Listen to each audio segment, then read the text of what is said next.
ሲገባ ልብ ያላለው የሕፃን ልጅ ቅዘን የመሰለ አስቀያሚ ቀለም የተቀባ ነው። በአካፋ ሕፃን ልጅም የሕፃኑንም ቅዘን አይወድም። ኪነ ሕንፃው በበለጬ ንግድ የጠገበ አንዱን የሐረር አውራጃ ከተማ ያስታውሳል። ቆሞ የሚጠብቃቸው ላንድ ሮቨር መኪና ውስጥ ተሳፍረው እሱ ከጀርባ ዋናው መንገድ ውስጥ ገብተው ከሌሎች መኪኖች ጋር መሽቀዳደምና መጋፋት ከመጀመራቸው በፊት እንግሊዙ ወደ ላይ መነጽሩን አንስቶ ሙኒራን አየውና ወደ ካርኒቮር ሬስቶራንት ላጋንታን ሄዳለን አለ። ወደ ባካፋ ዞር ብሎ ሬስቶራንቱ የናይሮቢ መዲባ ውስጥ ስለሆነ ትንሽ ለአንድ 10 ደቂቃ በሃይዌይ 28 ላይ መንዳት እንዳለባቸው ነገረው። በሞምባሳ መንገድ በ104 ላይ እንዲነዳ አዘዘው። ለመሆኑስ አዲስ እንዴት ነው? የአዲስ አበባ ሰው ነህ አይደለም? አዎ፣ ተወልጄ ያደግኩበት። ጥሩ ካዛንቺስን፣ ሳር ቤትና ቦሌን የምወዳቸው ቦታዎች ናቸው። 4 ጊዜ አዲስ ነበርኩ። ከአዲስ አበባ የበለጠ የምወደው ከተማ ግን ናዝሬትን ነው። ሞቅ ያለ የአየር ጸባይ እወዳለሁ። በነገራችን ላይ ሴሚናሩ እዚሁ ያረፍክበት ሆቴል አዳራሽ ነው የሚደረገው እና ጥሩ ነው፣ አትንከራተትም አለ ሄንሪ። ናይሮቢ ከአዲስ አበባ የተለየ ጠረን እንዳላት ባካፋ የተረዳው ያኔውኑ ነው። ለባካፋ አዲስ አበባ ማለት ታቦት ማደሪያ ናት። ታቦት ማደሪያ ሰርጎድጓዳዎች ውስጥ አክርማ ለብሶ ገና ተመግምጎ ያላለቀ የሔዋን አደስ እንደጉም እንደተኛ ነው። የታቦት ማደሪያውያን ሳምባ እንደ ንብስ አንባ ነው። ይህን ሁሉ ትዕንግርት ተንፍሰው አልጨረሱትም። ምናልባት የጌርሳሞትን ከንፈር ያሳመረው እሱ ይሆናል። አልፎ አልፎ የናይሮቢ ከተማ ጠረን በነፋስና በድምጽ እየተገፋ በመኪናው መስኮት ሲገባ የፈረንጁን የዲኦድራንት መዓዛ ይከናነብና ድርብ ባዕድ ድርብ ሶላቶ ይሆንበታል። ኢትዮጵያ እየተለወጠች ነው አለ እንግሊዙ ዞር ብሎ። አዎ አለ ባካፋ በቀልበ ቢሳፍ አይኖቹን ከውጭው ትዕይንት ሳያነሳ። ፈረንጁ ዞር ብሎ መነጽሩን ዝቅ አደረገና ታምናለህ? ምኑን? አለ ባካፋ በፍጥነት። አዎ እንዴ ማመን ሳይሆን ያየሁት ነው። የእውነት አለ ፈረንጁ ዞር ብሎ። መነጽሩን ዝቅ አድርጎ ያየው ሌላ መልስ ጠበቀ። ባካፋ ከመመለስ ይልቅ የመነጽሩን ሰር በቀኝ እጁ አመልካች ጣት ወደ ታች ይዞ የምሩን ይሁን የውሸቱን የሚጠብቀው ሄነሪ ላይ በዝምታ ፈጠጠ። ምን ፈለክ ሊለው ዳዳው። አቡ ትዝ አለው። አቡ በዛ ምላሱ ልክ ያስገባለት ነበር። ለቦታው አዲስ ነኝና ማተኮር አልቻልኩም። ናይሮቢ የሚያምር ከተማ ነው። ኬንያዊው ዞር ብሎ አየው። ለመሆኑ ጀብዱ ምን በመብላት ነው? አለ ቀጥሎ። ታይዋለህ፣ እኛ ለምደነዋል። ከዛ አካባቢ የምትመጡ ሰዎች አጓጉል ምግብ ትመርጣላችሁ። ለመሆኑ የሀገራችሁ ብሔራዊ ምግብ ምንድነው? አለ ሄንሪ። አዲስ አበባ ነበርክ አይደል እንዴ? አላየኸው? እሱ አልነበረም አለ ወደ ፊሊፕ ያሳየ። እየዋሸው እንደሆነ ቢገባውም ባካፋ ያልገባው መስሎ ቀጠለ። ልዩ ዳቦ አለን፣ እንጀራ የሚባል ቆጮ የሚባል ልዩ ናቸው። ከአገሩ የወጣ አገሩ እስኪመለስ ተረትን እያሰበ እዚህ ናይሮቢ አይጠፉም። አይቼዋለሁ። ለኔ በተለይ ለቱሪስቶች እንግዳ ነገር ነው። ሁለቱም እንግዳ ናቸው። አንዱ ስፖንጅ ይመስላል፣ አንዱ ጣውላ ይመስላል። ያስፈራሉ አለ እንግሊዙ። እንጀራ ያስፈራል? ፊትህ ነው የሚያስፈራው ሊለው ፈለገ። የአፍንጫህ ነገር ያስፈራል ሊለው ፈለገ። ባሪያ ሸቃይ ሊለው ፈለገ። መስታወት ቤት ውስጥ እየኖረ የፈለገውን አይነት ድንጋይ ሁሉ ሰው ላይ እየወረወረ ማንም የማይነካው ነው አቶ ሄንሪ። ድሮ ብቻ ሳይሆን አሁንም አጠገቡ ሙኒራን የመሰለ ባሪያ አለው። ሙኒራ መስመር የያዘ ባሪያ ነው። ሙኒራ የበቃው ነው። ሙኒራ እንደውም አገር የለውም። ባካፋ በሙኒራ ተርታ የተሰለፈ መሰለው። በሄንሪ ትምክህት በሙኒራ ተዝናንቶ ሹፈራና በመኪናው ዙሪያ ያለውን ጋጋታ ሲደማምረው ሊገልጸው የማይችል ግን እውን የሆነ የበላይነት በሱ ላይ ያላቸው መሰሉት። ሊፈራ ግን አልፈለገም። ለመጀመሪያማ የእግዚአብሔር ሳቅም እንግዳ ነው አለ ባካፋ። ፈረንጁ ዞር ብሎ መነጽሩን ዝቅ አድርጎ አየውና በማሾፍ አይነት ፈገግ አለ። ግንባሩ ላይ የነበረውን በባካፋ አባባል ብቅ ያለውን የመደነቅ ስሜት በለንቋሳ ጸጉሩ አጠው። ስለነካካው ሳይሆን አይቀርም። ባካፋ ለመጀመሪያ ጊዜ የዚህን ፈረንጅ ቢጫ ረዣዥምና ሰፋፊ የሆኑ ማውለቢያዎቹን አየ።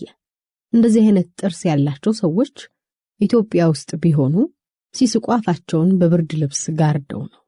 ጥርስ እንዴት እንደብብት ይቆሽሻል ሊነግረው ይፈልጋል። በዛ አይነት ጥርስ ከምትስቅ ኦልዲቫይ ሸለቆ ከተገኘው የዝንጀሮ ራስ ቅል ላይ መንጋጋ ነቅለህ ብታስተክል ይሻልሃል። ስለፈራ አልተናገረም። የእናንተ አገር ሰዎች እኮ ልዩ ነን ትላላችሁ አለ እንግሊዙ አዋቂ በሚያስመስል ኮስታራ ድምጽ፣ በጣም እውነት በሚመስል የቃል አጣጣል። አልኩ አሁን በማርያም። ሙኒራ ዞር ብሎ አየው። ሴቶቹ ግን ቆንጆ ናቸው። እዛ ያለው 4 ገርል ፍሬንድ ነበረኝ። ገንዘብ ካዩ ሙኒራ መንገዱን ማየት ትቶ ባካፋን ዞር ብሎ በፈገግታ አየው። ገንዘብ ከሌለህ እድለቢስነት እንግሊዝም ይኖራል። የዓለም ባንክ ሪስትራክቸሪንግና የሴቶች ስራ አጥነት የተያዘ ከሆነስ? ለመሆኑ ጠማማ የኢኮኖሚክ ፖሊሲ ስራ ላይ አውሉ ብላችሁ የምታስፈራሩት አዲስ አበባ ስትመጡ 4 ገርል ፍሬንድ እንዲኖራችሁ ነው? ከዛ ደግሞ የሴቶች መብት ምናምን ያላችሁ ጉራ አለ ባካፋ ድምጹ እየተንቀጠቀጠ። ከፍርሃቱ ግን አልወጣም። ሄንሪ ፊቱን ወደ ባካፋ አላዞረም። አውራ ጎዳናውን እያየ በሳቅ ፈረሰ። ባካፋ ግራ ገብቶት ማጅራቱ ላይ አፈጠጠ። በአይኖቹ ምን ያስቃል የሚል ይመስላል። መጽሐፍ ላይ ሳይሆን በድርጊት የዓለም መሳቂያ መሆን ማለት ምን እንደሆነ ባካፋ ገና አልገባውም። አንዳንዴ ኢትዮጵያን ሲጎበኙ ወይ ስሟ ሲጠራ ሲሰሙ ለ24 ሰዓት የሚስቁ እንዳሉ አልደረሰበትም። የማይረባ ነገር እንድትሰራ ያማክሩህና ትንሽ ራቅ ብለው ያልነበሩበት መስለው ይስቃሉ። ሲበላሽ የምትደርስበትን የራስህን ሰው ታማለህ። ሲኒማቸው ምኑ የራስህን ሰው እንድታማ እንድትጠራጠር ይሰብካል። ዋናውን መንገድ ትተው ወደ ግራ ተገነጠሉና ደናም አካባቢ ገቡ። ምናልባት ከሚያድርበት ሆቴል 10 ደቂቃ እንደነዱ አንድ ሜዳ መሃል ላይ የተጎለተ ቤት ግቢ ገቡና መኪናቸውን አቆሙ። እዚህ ነን አለ ኬንያዊው ቦግ ባለ ነጭ ፈገግታ። ባካፋ ሁለቱም ተከታትለው ከመኪናው እስኪወጡ ጠበቃቸውና ከኋላቸው የተከተለ ሆቴሉ ዋና መግቢያ ደረሱ። በሩ ቅስት ላይ የነበልባል ቅርጽ አለ። የመግቢያው ዝባዝንኬ ባይኖር የውጭው የህንጻ ኪነት የተራ ሬስቶራንት ሊሆን ምንም አይቀረውም። እዛ ላይ ደግሞ በትልቁ የጥሬ እንጨት ሰሌዳ ላይ ሜኑ ተሰቅሏል። ለአፍታ ባካፋ ቆሞ አነበበ። የሜዳ አህያ ስጋ ሮስቶ፣ የበሬ ቆለጥ ጥብስ፣ የአዞ ስጋ ጥብስ፣ የበሬ ቅቅል፣ የሰጎን ስጋ ወዘተ። ዋናው አዳራሽ ሲገባ በስጋ ጥብስ ጠረን ውስጥ እየተራመደ ነው። እዛ ቦታ በትክክል የእግዚአብሔር አየር የለም። ነጭና ጥቁር የለበሱ የሜዳ አህያ የመሰሉ አስተናጋጆች ወዲያ ወዲህ ይላሉ። ፈረንጁ ቦታ መረጠና ባካፋንና ሹፌሩን እንዲቀመጡ በስርዓት እየጋበዘ ይሄ በዓለም የታወቀ ሬስቶራንት ነው አለ። መልእክቱ ለሙኒራ ሳይሆን ለሱ እንደሆነ ባካፋ ይገባዋል። ባካፋ በሁለቱም ሰዎች እንዳልተደሰተ ለማሳየት ያለ የሌለውን የቲያትር ችሎታ ቢጠቀምም አልሆነለትም። በቸልታ የውሸቱን እንደገባኝ ራሱን ነቀነቀ። ገና መኪናው ውስጥ ከመግባቱ ባይነጅ ሰው ኖሮ ባካፋ ብዙ ማዳነቂያ ቃላት መናገሩ አይቀርም ነበር። 2 ደቂቃዎች ያህል በዝምታ እየተያዩ እንደተቀመጡ አንድ ወፍራም በአንደበቱ ሊግባባቸው የሚንቀለቀል አሳላፊ ሜኑ አመጣላቸው። ሙኒራ ከተዘረዘሩት ምግቦች አንዱን ያኔውኑ አዘዘ።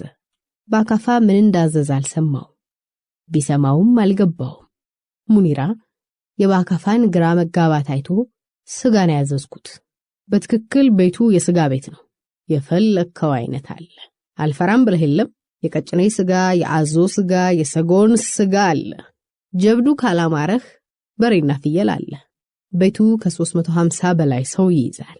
ተጠቃሚዎቹ ቱሪስቶች፣ የኬንያ ኤሊቶችና ለስራ ጉዳይ የመጡ የውጭ ሀገር ሰዎች ናቸው። አንዳንዱ አይነት ስጋ የተከለከለ ቢሆንም በጥቁር ገበያ ይቸረቸራል። ህገወጥ ስለሆነ እሱን አንጋብዝህም አለ ራሱን በመነቅነቅ።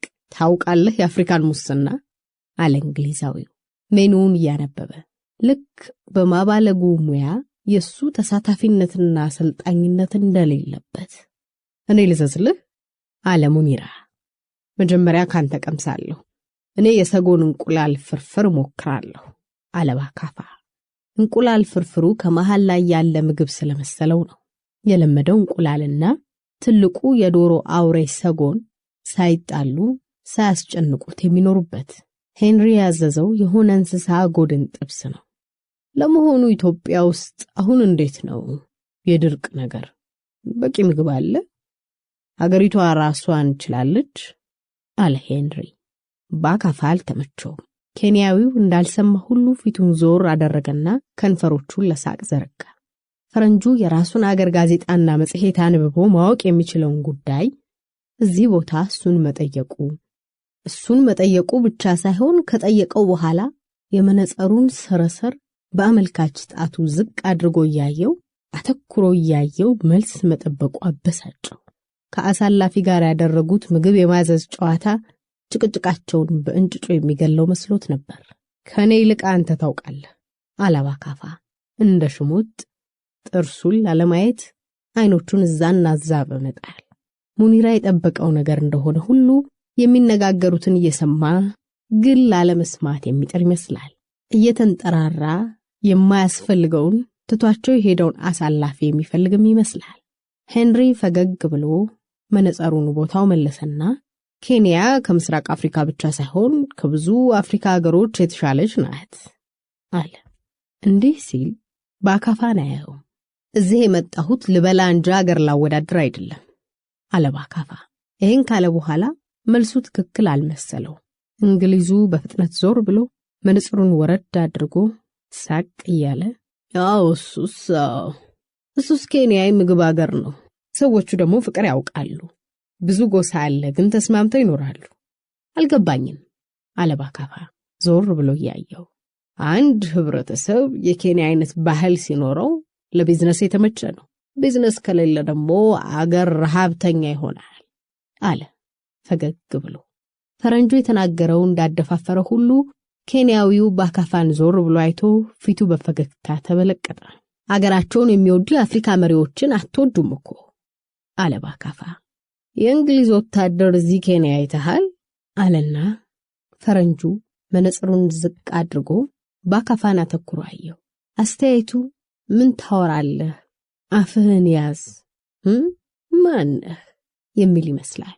አስተያየቱ የተከፋ ጌታ ነው። እዚህ የመጣሁት ለመብላት ነው፣ ለመጨቃጨቅ አይደለም አለ ባካፋ ፊቱን ፈረንጁ ወደ ሌለበት ወደ አጋጠመው አቅጣጫ ዞሮ። ማን ሰደበህ አለ ኬንያዊ። እናንተ ኢትዮጵያውያን ሴንሲቲቭ ናችሁ አለ በሳቅ ታጅቦ ቀልድ እንዲመስልለት።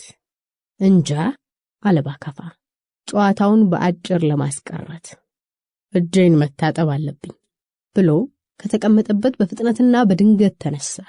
መታጠብ ይገባው አይገባው እንኳን አላወቀም። ከተቀመጠበት ጠረጴዛ በበቂ ከራቀ በኋላ አንዱን አሳላፊ አቁሞ በጸዳጃ ቤቱ የት እንደሆነ ጠየቀው። ክፍሉ ያለበትን ከርቀት በጥቆማ አሳየው። ወደ ተጠቆመበት አቅጣጫ እየሄደ ያለ ሸሚዙ ደረት ኪስ ያስቀመጠው ሞባይል ተንቀጠቀጠ። ሞባይሉን ከኪሱ ያወጣ መታጠቢያ ቤት ገባ። ትሩፋት ናት። መላክ ያልነበረባት አላስፈላጊ የሆነ የጽሑፍ መልእክት ነው። ስልኩን ዘግቶ መስታወት ፊት ቆሞ ውሃ ለቀቀ። ክራቫቱን ከአንገቱ ላይ ፈቶ ሱሪ ኪሱ ከተተ። ሰው እንደዛ መማት አትፈልጎ አያውቅም። አንድ እጁን ጨበጠና ክብነቱንና ጥንካሬነቱን በመስታወት ውስጥ አየው። እዛ ሄንሪያፍ ላይ ቢያርፍ የሚያደርሰው ጉዳት ከፎክላንድስ ጦርነት ያንሳል። ቡጢው ትልቅ ነው። እንዲያውም ፊት ይመስላል። ፊትም ያክላል። ደረት ይመስላል። ውስጡ ልብ ይኖራል። እናቱ ሊዲያ ያስተማረችው ግን እንዲደባደብ ሳይሆን ቢገባውም ያልገባው መስሎ እንዲሸሽ ነው። ሊዲያ ያስተማረችው ፈሪ ተብሎ እንዳይሰየም አድርጎ ፈሪ መሆንን ነው። እንኳን ይሄን ፈረንጅ ጌርሳሞትን እንዳገኛት ያኔውኑ ያልቀጠራት ጨዋ ለመሆን ብሎ ሽሽቱን ያሰማመር እንጂ ተንቦቅብቆ ነው። ራት በልተው ከተለያዩ ከ2 ቀን በኋላ ጌርሳሞትን ልቅጠርሽ ቢላት እምቢ ትለው ነበር። ለአንድ አድርገው እንዲገምቱ የተለያየ ስነልቡና ፕሮፓጋንዳ ሊያካሄድ የሚችልበት ዘመን ላይ ነው። ይሄን ምዕራፍ ያዘጋጀሁት የአንባቢን ትኩረት ስቤ ትርጉም ያለው ከንፈርን የማስዋብ ምርጫ ወይም ራስን የማስዋብ ቴክኒክና ስትራቴጂ እንድናስብ ይገፋፋናል ብዬ በማመን ነው። ለመሆኑ አሁን በአገራችን ያሉት ሊፕስቲኮች ከየት ይመጣሉ? ማን የሚሰራቸው? የሚሰሩባቸው አካባቢ ከላይ የጠቀስኳቸው ኬሚካሎች እንዳይገቡበት ጥንቃቄ ይደረጋል? አይመስለኝ። ያልመሰለኝ የሶስተኛው ዓለም አባልና የምንናቅ ሰዎች ስለሆንን። ለምሳሌ ሁሉም ሊፕስቲኮቻችን በሚያስብል መልክ የሚመጡት ከቻይና ነው። የሚመጡትም ሺሲ ከተባለ ቦታ ነው። አንድ ጊዜ በጋዜጣ እንዳነበብኩት ከሺሲ ጠቅላይ ግዛት በባኦጂ ከተማ የሚገኘው ፋብሪካ በእርሳስ መርዝ ተበርዞ ነበር። እዚህ ላይ በትክክል ያ ከተማ ይሁን ወይም ሞክሼ አልመረመርኩም። ነገር ግን የደረሰው አደጋ ሊፕስቲካችን ብልቃጥ ላይ ካለው የቦታ ስም ጋር አንድ ነው። በዚህም ምክንያት ፋብሪካው ተዘግቷል። ለመሆኑ ይሄ ፋብሪካ የሰራው እርሳስ ለምን ፍጆታ እንደዋለ እናውቃለን? ለሊፕስቲክ እንደሆነ ብንጠረጥር ሊፕስቲኩም በአብዛኛው የሚላከው ወደ አፍሪካ ነው ብለን ብንል ከዚህም ውስጥ እኛ አለንበት ብለን ብንጠረጥር ተሳስተናል። ይሄን የንግድ ስርዓት የተከታተለ ሰው እንደማይኖር 100% እርግጠኛ ነኝ። ሊፕስቲክ ገና ለገና እርሳስ አለበት ብለው ገንዘብ ያወጡበትን ዕቃ እንዲሁ አይጥሉትምና ቻይናዎች የሚሸጡት እንደኛ ላሉ አገሮች ነው። ነጋዴ ደግሞ ገብጋባ እንጂ ሳይንቲስት አይደለም።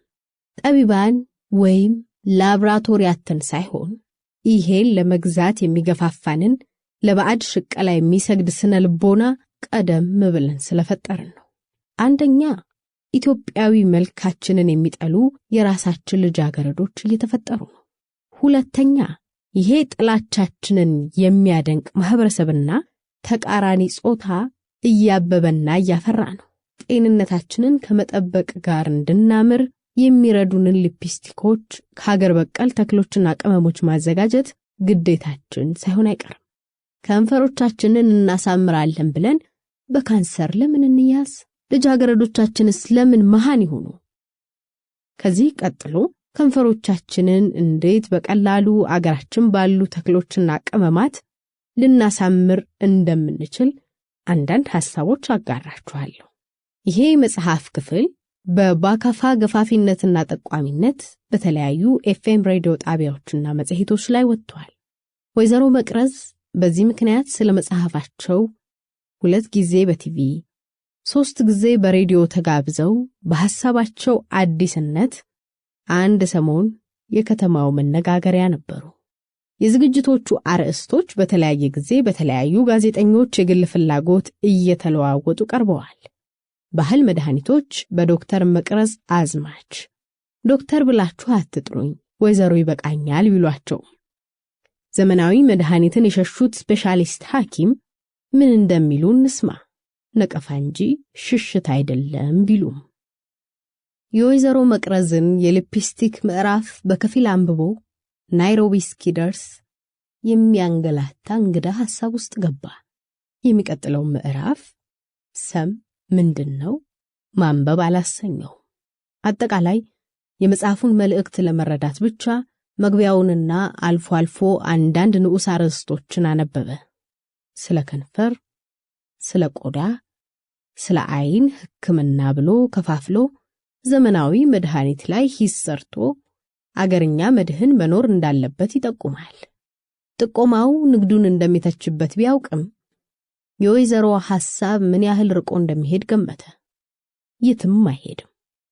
እንደ ብዙ ቁም ነገሮች ይጻፋል እንጂ የትም አይደርስም። ምክንያቱም ህብረተሰቡ በባህሪው ተሻሚ እንደሆነ ያውቃል። ሻሞ ይወዳል። በመቀናናት የሚነቃነቅ ነው።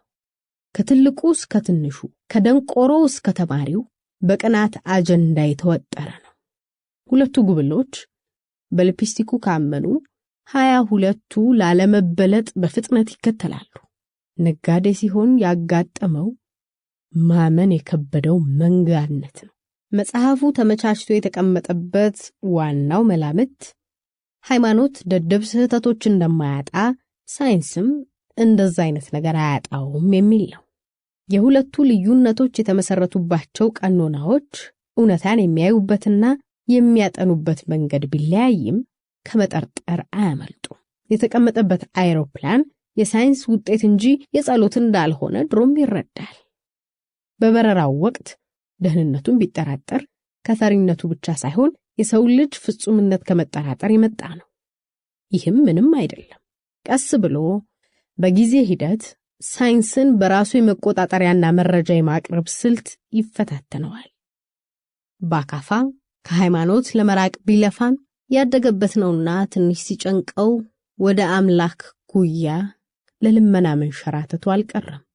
ሆኖለት ግን አያውቅም። ማለት አምኖና ጸልዮ ያገኘው ትርፍ ነገር የለም።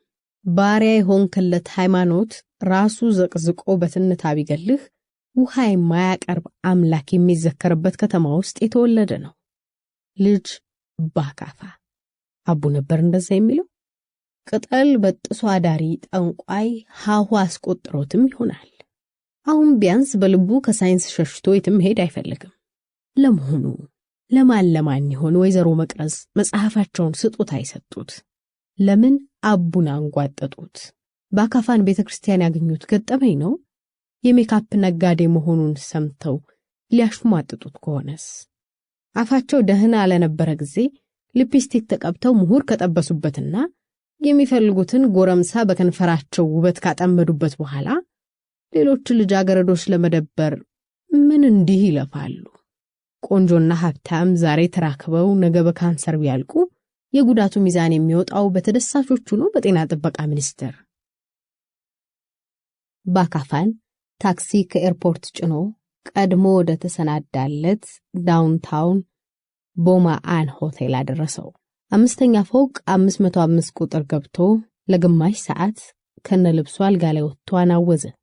ነውዙን አጠናቆ ካልሲውን ሲያወልቅ፣ ሸሚዙን ሲያወልቅ፣ ሱሪውን ሲያወልቅ፣ ክራቫቱን ወንበር መደገፊያ ላይ አመቻችቶ ሲያስቀምጥ፣ ፊቱንና ጺሙን ሲዳብስ፣ ሻወር ሲወስድ፣ ራሱን በፎጣ ያዳረቀ የሆቴሉን የናዝሬት ከተማ ጎዳናዎችን የመሰለውን የሆቴሉን ግቢ ሲያይ ስለመቅረዝ እያሰበ ነበር።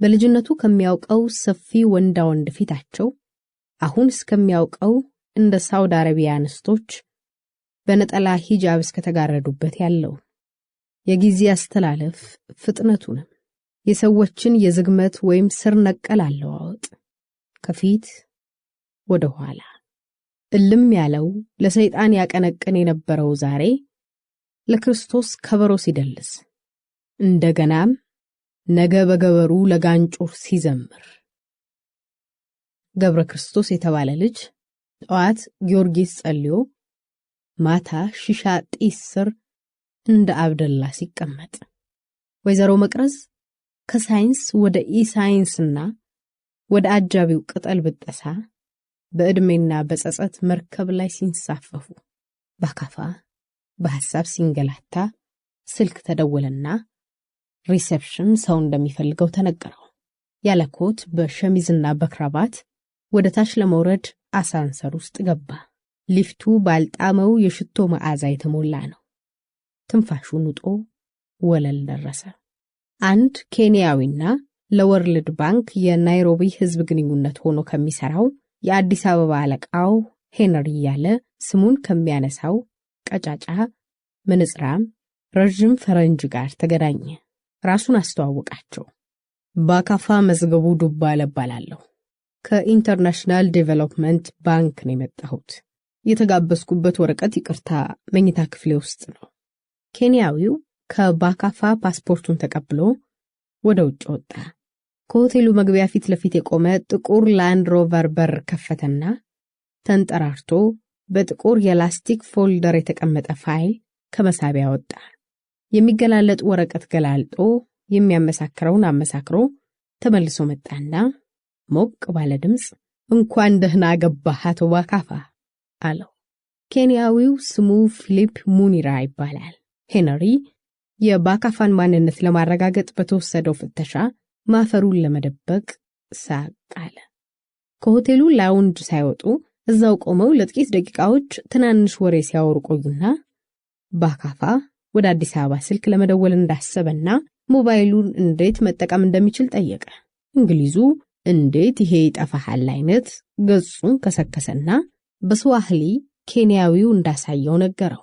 በሩብ ሰዓት ባካፋ ስልኩን አስተካክሎ አዲስ አበባ ጸሐፊው ትሩፋት ጋር ደወለ። ዓላማው የሜካፕ ፓኬጁን ለጌርሳሞት እንዳትሰጣት ሊነግራት ነበር። ገና ድምጹን ስትሰማ በሙሉ ስሜትና ኩራት ያዘዝከኝን ያኔውን አድርጌያለሁ። እዛ ፌቨል ለተባለችው ፓኬጁን ስሰጣት ሲቀናህ ጌርሳሞት እዛ ነበረች። ባካፋ ስለተናደደ የሚለው አልነበረውም። ሰማኸኝ? ሰማሁ። የሥራ ችግር ካለ ቁጥሬን ሴቭ አድርጊና ደውይልኝ። ቻው። ስልኩን ዘግቶ አክስቱ ጋር ደወለ። የኔ ወርቅ ደህና ገባህ? ስለቴ ይሰራል አትጨነቅ። ቶሎናልኝ። ማልቀስ ጀመረች። ደህና እንደሆነ ነግሮ ናይሮቢ ደስ እንደሚል ያልጠበቀው ብዛት ያላቸው የሐበሻ ሬስቶራንቶች እንዳሉና አሁን ወደ አንዱ እየሄደ እንደሆነ እውነቱንና ውሸቱን ደባልቆ ነግሮ ተሰናበታት። ስልኩን ቶሎ ዘግቶ በመመለሱ የተደሰተው እንግሊዛዊ ሌላ ነገር ሳያወራ እንዴት ነው? የምሳ ሰዓት ነው አሁን እና ምን መብላት ትፈልጋለህ? አድቬንቸር ትወዳለህ? የምን አድቬንቸር? የምግብ ኩሊናሪ አለና መነጽሩን ከሰርኑ ላይ ቶሎ ዝቅ አድርጎ እንደመታዘብ አየውና ወደ ነበረበት መለሰው። ኩሊናሪ ምግብን ማደቤትን የሚመለከት። ታዲያስ ያለ አድቬንቸር ሰው ይኖራል? ኩሊናሪ አድቬንቸር is my name። የምግብ መብላት ጀብድ ስሜ ነው አለ ባካፋ።